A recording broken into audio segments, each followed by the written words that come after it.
Welcome back. Bulletin میں سب سے پہلے آپ کو بتائیں، بانی پی ٹی آئی کی آگے کوئی سیاسی ملاقاتیں نہیں ہوں گی۔ سینیٹر فیصل وارڈا کہتے ہیں کہ بانی کی بہنیں بھی سیاسی پیغامات لاتی رہیں تو یہاں بھی پابندی لگ سکتی ہے۔ دھونس زبردستی کی سیاست کرنی ہے تو گورنر راج سامنے ہے۔ پی ٹی آئی نے کچھ ٹھان لیا ہے تو دوسری طرف بھی گورنر راج کی ٹھان لی گئی ہے۔ وزیر اعلیٰ سہیل آفریدی میران شاہ میں شہید فوجی افسر کی نماز جنازہ میں نہیں گئے۔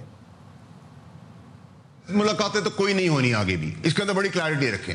اگر آج یہ بھی بہن جاتی ہیں، میرے لیے قابل عزت ہے خان صاحب کی بہنیں، لیکن آج بھی جا کے اگر وہ باہر آ کے یہ بتاتی ہیں کہ تسلسل اسی لڑائی کا ہے اور اگر سیاسی پیغامات اسی طرح سے آتے رہے تو یہ بھی سیاسی میٹنگ کے زمرے میں آ جائے گا، تو یہاں بھی بندشیں لگ جائیں گی۔ اور اگر اسی طرح کی سیاست کرنی ہے، بدماشی، غنڈہ گردی اور دھونس زبردستی کی، تو پھر گورنر راج یہ سامنے پڑا ہوا ہے۔ اگر آپ نے ٹھان لی ہے تو پھر یہاں بھی ٹھان لی گئی ہے کہ گورنر راج لگے گا بھی آپ کہتے ہیں کہ ان کو جان سے مار دیا خدا نخواستہ، کبھی آپ کہتے ہیں ان کی صحت خراب ہو گئی، وہ پروپیگنڈا پڑ جاتا ہے، پھر آپ انٹرویوز دیتے ہیں، آج بھی آپ انٹرویو دے رہے ہیں۔ بھائی آپ پاکستان کے لیے اگر آپ نے مثبت کام کرنا ہے، سیاسی حل نکالنا ہے، اپنے لیے رستہ نکالنا ہے تو پی جائیں۔ اگر آپ آج بھی کہہ رہے ہیں کہ فرنٹ فٹ پہ آفریدی صاحب جائیں تو فرنٹ بھی نہیں رہے گا اور فٹ بھی نہیں رہے گا۔ آج ایک ہمارا افسر میران شاہ میں شہید کیا گیا بے دردی سے، اور کے پی کے سی ایم کو بجائے وہاں موجود ہونے کے یو ایس کاؤنسلر سے ملنا ضروری ہو گیا۔ بانی پی ٹی آئی سے ملاقات کے بعد ان کی بہن نے ایک شخصیت کا نام لے کر تنقید کی۔ میڈیا پر اس طرح کی باتوں کی کیا ضرورت تھی؟ وزیر اعظم کے مشیر رانا ثناءاللہ کی پروگرام خبر میں گفتگو، کہا اس طرح کی باتیں کرنے کا مطلب ہے یہ لوگ بانی پی ٹی آئی سے دوبارہ ملاقات نہیں چاہتے۔ رانا ثناءاللہ نے ایک سوال پر کہا آئینی ترامیم اور جو ہونے جا رہا ہے اس میں نواز شریف کی مکمل تائید ہے، ایک ادارہ بننے جا رہا ہے، معمولی تقرری کا معاملہ نہیں ہے، پروسیجر جیسے ہی مکمل ہوگا نوٹیفیکیشن آ جائے گا، ممکن ہے نوٹیفیکیشن اسی ہفتے آ جائے۔ اس انڈرسٹینڈنگ پہ آپ لوگوں نے ملاقات کروائی ہے، آپ کہہ رہے ہیں کہ وہ انڈرسٹینڈنگ پامال کی گئی ہے۔ آپ نے بتایا کہ انہوں نے باہر آ کے کسی کو مخاطب کر کے یہ کہا ہے کہ انہوں نے اس طرح کی بات کی ہے۔ بات میڈیا میں کرنے کی کیا ضرورت تھی؟ انہوں نے کہا بھی ہے اگر خود ہی یہ اپنے لیے ایسا کریں گے تو then they are asking for۔ میاں صاحب کے نام سے بڑی خبریں چل رہی ہیں کہ جی وہ نوٹیفیکیشن نہیں آ رہا۔ میاں صاحب کہتے ہیں کہ کوئی وائس چیف اناؤنس کرنا چاہیے فوراً یہ وہ۔ میاں صاحب کی جس گفتگو کو بنیاد بنا کے اس قسم کی افواہ سازی کی جا رہی ہے اس کا پس منظر ہی اور تھا۔ جو ہوا ہے کانسٹیٹیوشن میں امینڈمنٹ ہوئی ہے، اس کے بعد لیجسلیشن ہوئی ہے، اس کے بعد جو ہونے جا رہا ہے اس میں میاں صاحب پوری طرح سے آن بورڈ ہے، ان کی اپروول ہے۔ کچھ اندازہ ہے کب تک آ رہا ہے نوٹیفیکیشن؟ جب کانسٹیٹیوشن امینڈ ہوتا ہے تو اس کے بعد پھر ریلیونٹ لاز جو ہے وہ امینڈ ہوتے ہیں۔ یہ ایک انسٹیٹیوشن بننے جا رہا ہے، کوئی معمولی تقرری کی بات تو نہیں ہے۔ ان کو بڑا احتیاط کے ساتھ کرنے کی ضرورت ہوتی ہے۔ جیسے یہ ایکسرسائز مکمل ہوتی ہے تو نوٹیفیکیشن ہو جائے گا۔ تو آپ کے خیال میں اس ہفتے ہی ہو جائے گا؟ جی پاسبلٹی ہے۔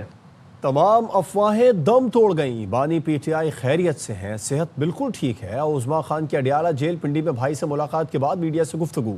بانی پی ٹی آئی سے ملاقات کے دن بہنوں کے ساتھ پارٹی رہنماؤں اور کارکنوں کی بڑی تعداد بھی جمع ہوئی، تاہم صرف عظما خان اور ان کے بیٹے قاسم کو ملاقات کی اجازت ملی۔ ملاقات کے بعد عظما خان نے بتایا بھائی بالکل ٹھیک ہیں۔ میری ملاقات ہوئی، ماشاءاللہ ٹھیک تھی، غصے میں تھے، چھوٹے سے کمرے میں کہتے 4 ہفتے سے کسی کو ملنے نہیں دیا۔ میں آخر میں ہی ملی تھی 4 ہفتے پہلے، اور ان کو اتنا لمبا پہلے تو ہفتے میں ایک دفعہ ہم میں سے کوئی مل لیتا تھا۔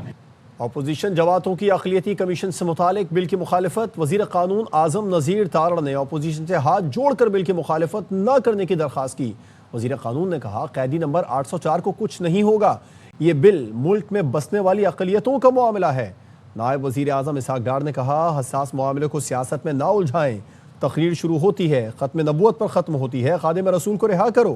پیپلز پارٹی کے رہنما قادر پٹیل نے کہا اپوزیشن نے کبھی اسرائیل کے خلاف تو بیان دیا نہیں، حرمت رسول کا ذکر ہوا تو انہیں انسانی حقوق یاد آ گئے۔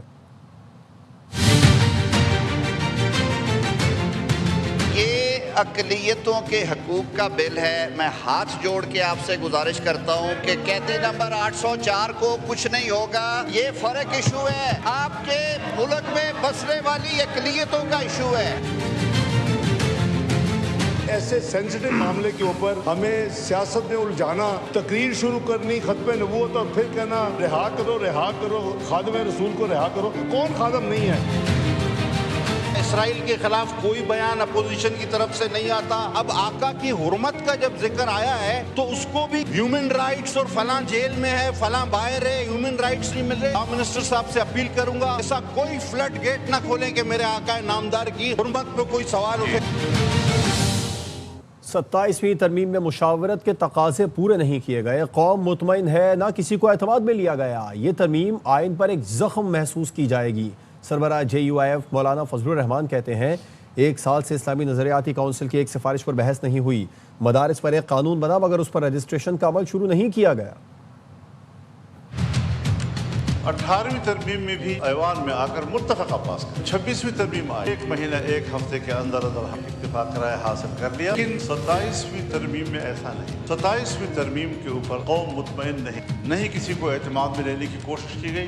میں جائز مخالفت کرتا ہوں, میں جذباتی مخالفت نہیں کرتا, پوائنٹ سکورنگ کی باتیں نہیں کیا کرتا. توجہ دلانا چاہتا ہوں 1 سال سے زیادہ عرصہ گزرنے کے باوجود اسلامی نظریاتی کونسل کی ایک سفارش بھی ڈبیٹ کے لیے پیش نہیں ہو. کون سا جواز ہے, کون سی شریعت ہے کہ جس کے تحت آپ ایسے کام کر رہے ہیں؟ پارلیمنٹ کے مشترکہ اجلاس میں اسپیکر نے فتویٰ طلب کر لیا. سینیٹر کامران مرتضیٰ کی جگہ ان کی اہلیہ MNA عالیہ کامران بیٹھ گئیں. عالیہ کامران نے سیٹ چھوڑنے سے انکار کر دیا. اسپیکر بولے یہ تو شرعی مسئلہ ہو گیا. مولانا فضل الرحمان رہنمائی فرمائیں. کامران مرتضیٰ بولے میری حالت کا اندازہ لگایا جا سکتا ہے. جی کامران صاحب آپ بات کر لیں. کامران مرتضیٰ صاحب کا مائک کھولیں.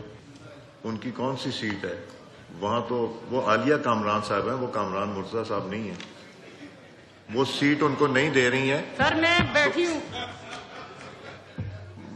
مولانا صاحب یہ بڑا ایک شرعی مسئلہ ہو گیا. اب اس پہ بتائیں کہ عالیہ صاحبہ کی سیٹ پہ وہ بیٹھی ہوئی کامران صاحب, اور وہ کہتی میں نہیں سیٹ دوں گی. آپ تشریف رکھیں, یہاں مائک کھول دیں. کامران صاحب اس کے اوپر فردر ڈسکشن ڈیبیٹ ہوگا. اس پہ جو ہے نا جوائنٹ سیٹنگ میں میری حالت کا اندازہ لگایا جا سکتا ہے. پشاور کے علاقے یکاتوت میں مبینہ پولیس مقابلہ. 10 سال کی بچی کو زیادتی کے بعد قتل کرنے والا ملزم ہلاک ہو گیا. مزید جانتے ہیں اپنے نمائندے عدنان طارق سے. تفصیلات سے آگاہ کیجیے عدنان. جی بالکل, پشاور کے علاقے یکاتوت میں مبینہ پولیس مقابلہ 10 سالہ بچی کے قتل کا ملزم سمیع اللہ جو ہے وہ ہلاک ہو گیا. شفاق ملزم سمیع اللہ ساتھیوں کی فائرنگ سے ہلاک ہوا. ملزم موقع نشاندہی کے لیے پولیس سے جائے وقوع پر لے جا رہی تھی کہ نامعلوم موٹر سائیکل سواروں نے فائرنگ کی. فائرنگ سے پولیس موبائل کو بھی نقصان پہنچا. ملزم سمیع اللہ زخمی ہوا. راستے میں زخمیوں کا تاب نہ لاتے ہوئے دم توڑ گیا. فائرنگ کرنے والا ملزم موقع سے فرار ہے. پولیس موقع پہ موجود ہے اور مختلف علاقوں میں سرچ آپریشن جاری ہے. جی اپڈیٹ کرنے کے لیے شکریہ عدنان طارق. کراچی میں نیپا چورنگی کے قریب مین ہول میں گر کر بچے کی موت کا معاملہ. وزیر اعلیٰ مراد علی شاہ نے آج صبح 11 بجے اعلیٰ سطح کا اجلاس طلب کر لیا ہے. سنجے سادوانی سے اس بارے میں تفصیلات جان لیتے ہیں. سنجے, کون کون شریک ہوگا اجلاس میں؟ جی بالکل, mayor Karachi, commissioner Karachi, DC east, water corporation کا کام, KMC کا کام اور ٹاؤن حکام کو بھی اس اجلاس میں مدعو کیا گیا ہے. وزیر بلدیات سندھ بھی اس اجلاس میں شریک ہوں گے. وزیر ہاؤس میں آج صبح 11 بجے یہ اعلیٰ سطح پر اجلاس ہوگا. اس اجلاس میں کراچی کے جو مین ہولز ہیں ان پر ڈھکنوں کا جو معاملہ ہے وہ زیر غور لایا جائے گا. اس کے ساتھ ساتھ جو واقعہ رونما ہوا ہے اس کے واقعے پر بھی جو ہے تحقیقاتی. جی, سنجے سادوانی ہمیں تفصیلات بتا رہے تھے. اعلیٰ سطح کا اجلاس وزیر اعلیٰ سندھ مراد علی شاہ نے طلب کر لیا ہے. سنجے, آپ کا شکریہ.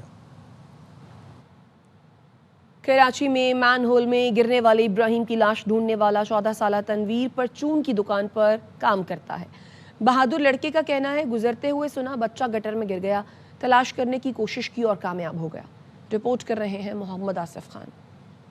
پار کی رات مین ہول میں گرنے والے ننھے ابراہیم کو تمام آلات سے لیس ریسکیو ادارے زندہ تو نہ بچا سکے مگر لاش بھی 14 گھنٹے گزرنے کے بعد تلاش کرنے میں ناکام رہے. اسی مقام سے گزرنے والے تنویر نے سنا کہ بچہ گٹر میں گرا ہے تو صرف ہمت ہی نہیں بلکہ دماغ کا بھی استعمال کیا اور معصوم کی لاش تلاش کر کے ورثہ کے حوالے کی.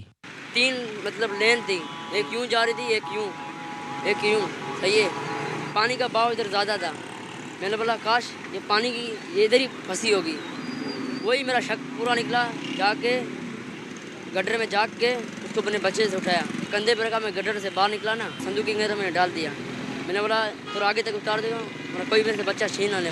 تنویر کے والد کا کہنا ہے کہ بیٹے نے اپنی جان خطرے میں ڈال کر بچے کی لاش نکالی. اس پر فخر ہے. کسی نے نہیں کیا.